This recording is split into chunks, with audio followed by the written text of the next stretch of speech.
Il va te donner un jeton. Aïe. Il va te donner un jeton. Va derrière lui, il va te donner un jeton. Il dit, il faut lui donner son transport. Donne-lui son transport.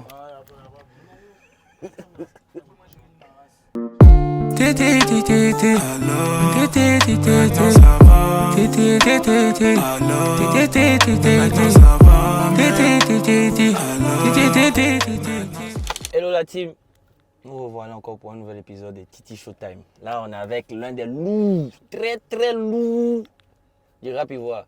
Lourd dans tous les sens. Quand tu le vois, tu as un petit enjaillé. Lourd par son expérience, lourd par cette manière de toujours voir le côté positif des choses. Je suis avec le big Samo. Aïe, jazz, c'est bien fait, non? C'est quand on vient. Ça va, moi. C'est la gawa. Très difficile de la voir. Là, je dis, il revient de voyage. Mais vu que c'est son bon petit, il fatigue chaque fois. Chaque fois, lui, on fait par là. Mais il a dit, ok, viens, mon fils. Viens gérer. C'est mieux, toi-même, tu aimes la guerre. Ouais, mais j'aime la guerre, comme il a dit. Donc, nous, on sait, nous, on te connaît en tant que Samo. Mais les fans, ils doivent savoir, derrière Samo, il y a quel nom? Samo, à part Samo, c'est qui? J'ai mon nom à l'état civil, quoi. C'est ça. Ouais, mon nom à l'état civil, c'est Ziggy Dona Salim. Ziggy Dona Salim. Ouais, c'est mon nom à l'état civil, c'est le nom que mon père m'a donné. Donc on est dedans. Et qui t'a donné Samo? Samo, c'est Zagba qui m'a donné ça. Hein. Quand on était un peu plus jeune, on jouait au foot. Donc, à défaut de m'appeler tout, il m'appelait Samo. Donc, après, c'est resté. On était au studio. Je sais pas, c'est Chinois qui devait chanter mon nom dans un morceau. Ouais. Et puis, il a mis Samo, ça ne collait pas. Il a mis Samo, il a complété deuxième Samo. Là, c'est resté. C'est resté comme ça. C'est resté Samo. Donc, si je comprends bien, Chinois, c'est le premier à avoir chanté ton nom. Oui, Chinois, c'est le bébé du Ziguin Show. C'est le pur produit du Ziguin Show. Chinois, c'est le fruit.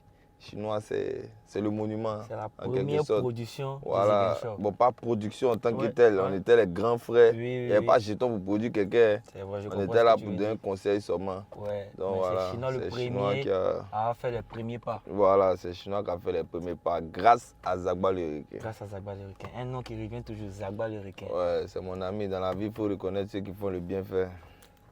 Samo, si je peux le dire ainsi, c'est quelqu'un qui est tellement loyal. Sinon, actuellement, c'est pas à côté de boxe, ça te fait boxe, pas essayer de combat.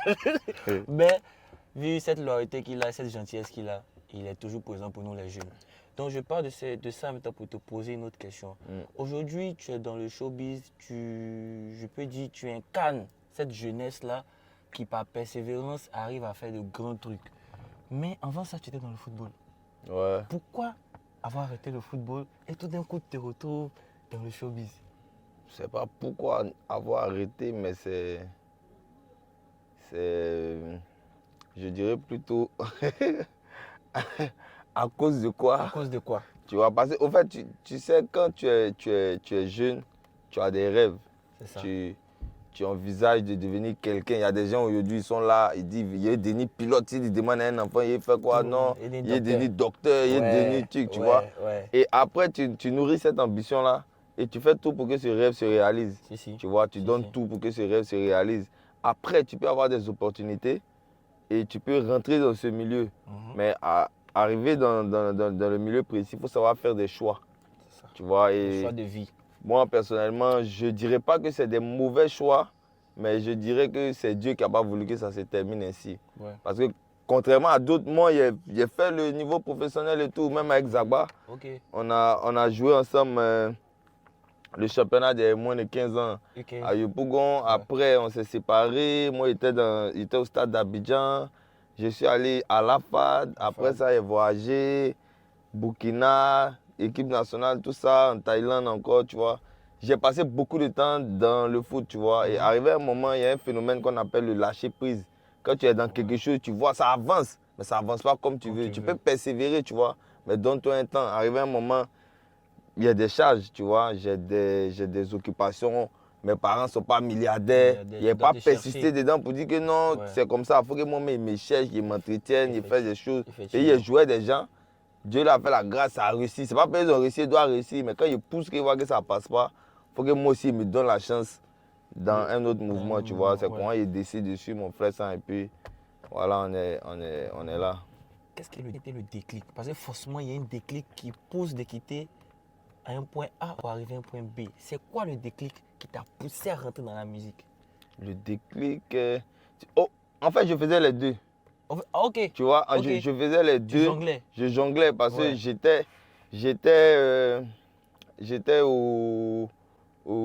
revenais du Burkina. Okay. J'avais fini le championnat là-bas, le championnat de deuxième division. Et quand je suis revenu, Zabwa m'a dit, ah, c'est un peu, lui il va arrêter. Oui. Je lui ai dit, ah ok, il n'y a pas de drame, mais on fait quoi? Donc on s'est regardé et puis il a fait le Ziguinchor, Nesmond depuis. Il y a Didi qui avait son studio à côté. Oui. Donc on partait glander là-bas. Moi, j'ai commencé à faire les chichas là-bas, faire les mouvements là-bas pour avoir jeton pour aller à l'entraînement aussi, tu vois, non? C'est ça. Voilà, vu qu'il était en train de chercher un club, tout ça. Et c'est comme ça que j'ai fait ma saison au WAC. Tu vois, je veillais au Ziguinchor et le matin, je partais m'entraîner au WAC. Attends, non, je comprends pas un truc. Genre, tu dormais au Ziguinchor? Oui. Dans le restaurant? Moi, on est dedans. On est au Ziguinchor quand on fait à 4h et entraînement à 8h. Il fait comment? Tu dors pendant Je suis pour, on est là, on dort un peu, puis il me lève, il va à l'entraînement, tu vois. Et arrivé un moment, j'avais besoin de ça pour gagner un jeton. Effectivement. Tu vois, non, il fallait qu'il gagne un jeton. Il n'y a pas maman pour demander l'argent. Ils sont là, mais tu vas les demander. Donc on est obligé de grouiller, on fait les chichas, on fait les mouvements. Et nous, on est déjà par terre, on n'a pas honte, il n'y a pas fait les lagos et là, le gars là, non. Nous, on est bien se chercher pour que ça donne un résultat. Ouais. Donc il reste au Ziguinchor matin, il va à l'entraînement. Souvent, quand ça ne va pas, ça va me décaler, il va à l'entraînement, tu vois. Ou bien Didi, Blacka, les gars finissaient moi pour qu'ils partent m'entraîner, tu vois. Il est arrivé un moment, au WAC là, il était en tas, mais je voyais que ce n'était pas ça. Ce n'était pas le niveau que moi-même je voulais, tu vois. Non. Et puis tu vois les nouveaux enfants là, quand ils arrivent là, les enfants sont pimpants.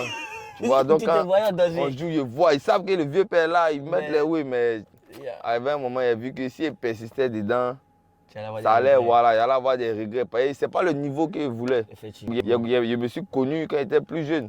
Tu vois, donc là, je me suis dit, c'est mieux que j'arrête. Et après, il y a pas ça.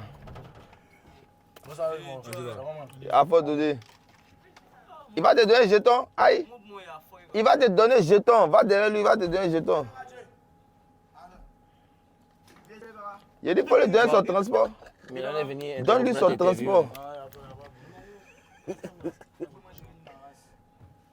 Et bon, voilà, c'est ainsi que j'ai vu que le niveau n'était plus pareil et il fallait que je me prenne vraiment en main en tant qu'un jeune homme.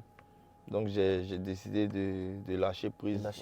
Et c'est dans ça que tu te retrouves dans la musique.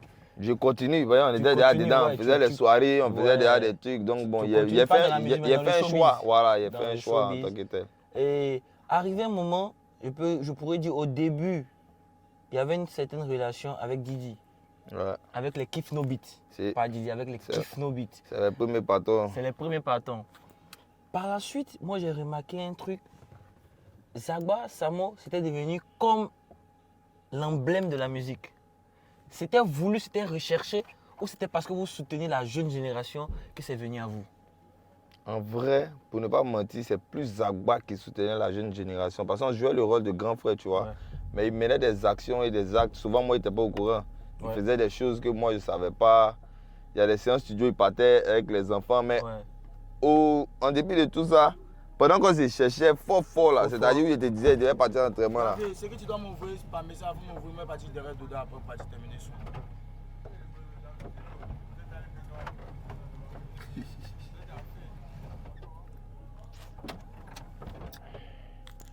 Deux fois. On continue. Voilà, donc en dépit de tout, il partait, il soutenait les enfants au studio. Ouais. Il leur donnait jetons, il faisait des trucs, tu vois. Donc moi, il y a des sons qui sortaient, mais il entend non couler dedans. Il dit, mais aïe, tu vois, il ne comprenait pas. Mais après, il m'a expliqué un peu pourquoi il fallait qu'on procède comme ça, tu vois. Donc on veillait au studio, les petits, quand ils avaient les prestations, on partait les accompagner. En ce moment, DJ avait fait Africa Mindset. Et c'est nous, on était comme les éducateurs, Nesmond était manager, donc elle calait les trucs. Et puis nous, on partait accompagner les artistes sur les prestations. On était un peu partout quoi, dans ça, on s'est tissé des contacts, on a eu pas mal d'amis, on a eu pas mal de bons petits et puis bon, c'est de là que tout est parti. Il y a eu Africa Mindset, c'est de là que tout est parti. Aujourd'hui, on remarque que vous êtes une grosse maison de production, Ziguinchor Prod. Des artistes comme Milano, Tazboy, PSK et j'en passe. Récemment, vous avez fait un concert au Casino. Le concert du Casino, c'est le promoteur qui vous a approché, mais c'était une idée que vous avez développée pour aller affronter le Casino. On ne développe pas une idée en tant que telle. Nous, on a confiance qu'on peut donner la joie à n'importe où, partout où on s'en va. Non, il n'y a pas Pascal Obispo, il n'y a pas Céline Dion dedans, tu vois. Nous, on est des influenceurs, on est des opérateurs culturels, on s'est mis dedans. On a des artistes qui sont artistes même, tu vois. Eux, ils ont le talent pour devenir des artistes. Donc, nous, on a le devoir de les mettre à la lumière. Tu vois, on faisait ça depuis avec d'autres artistes, mais la manière doit changer. On ne va pas toujours copier sur les Américains, on ne va pas toujours copier sur les anglophones. Donc, nous, on est derrière, on passe devant. Et en étant devant, on met les petits devant aussi. C'est ça. Tu vois, c'est comme ça, on prend Milano.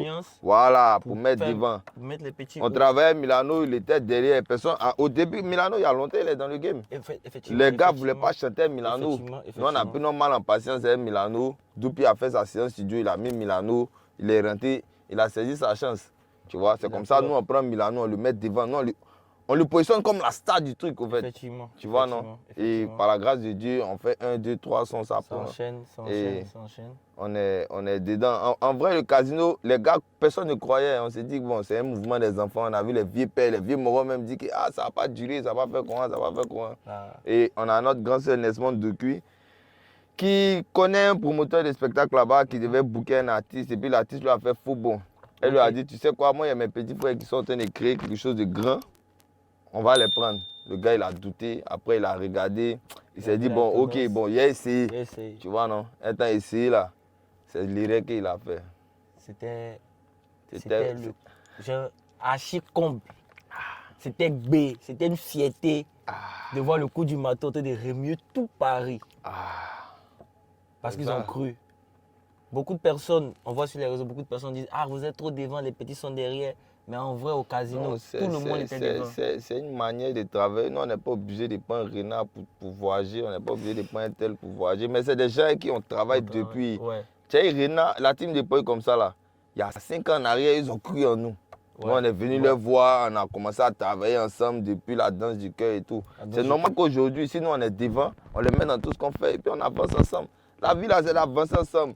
Il y a des artistes qui disent aujourd'hui, non, Samuel est devant, Samuel est devant, ils sont aussi podium. Ils ont des managers et des producteurs qui sont derrière. Mais zéro.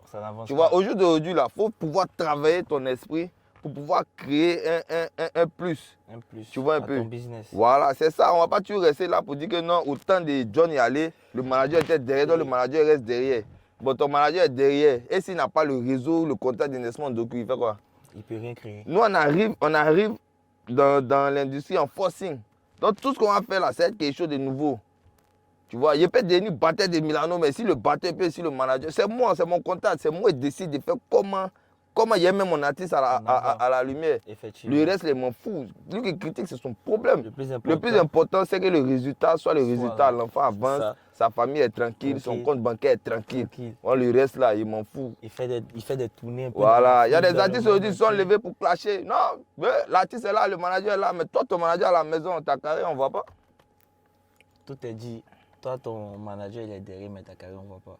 Tout est une question de comment tu places tes pions, qu'est-ce que tu fais pour faire avancer. Il faut t'approcher des gens qui ont des ambitions. Il faut t'approcher des gens qui veulent avancer. Comme tu veux avancer, non?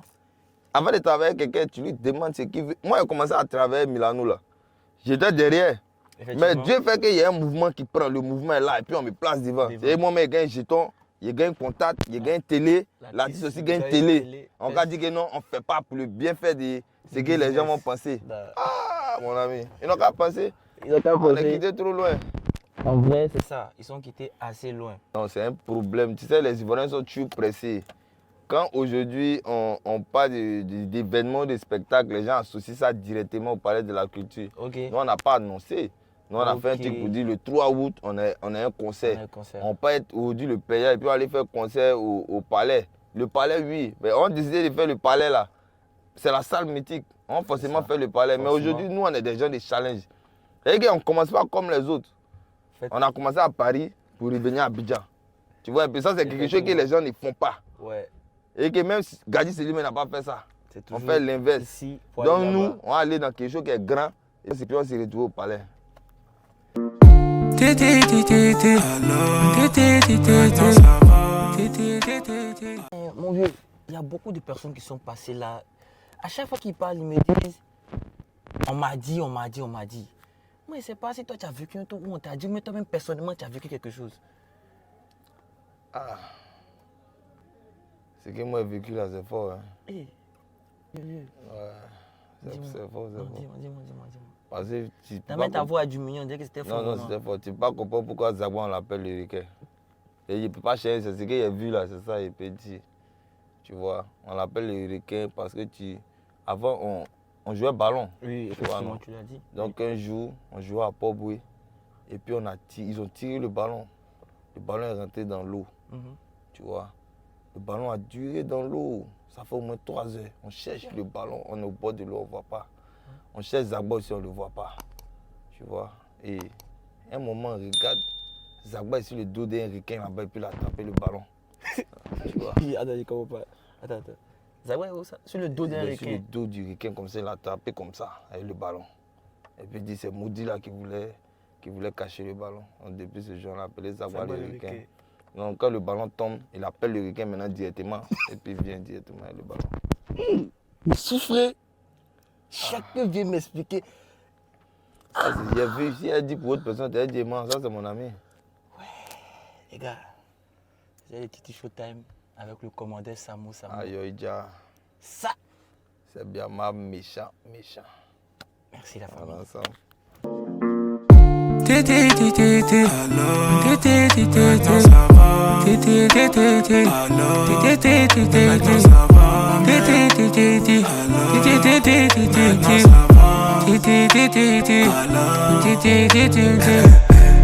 Chegué n'a pas changé, jamais j'ai douté de mon réseau. On vit cette vie à 200, j'ai fait du sale mais j'ai mérité.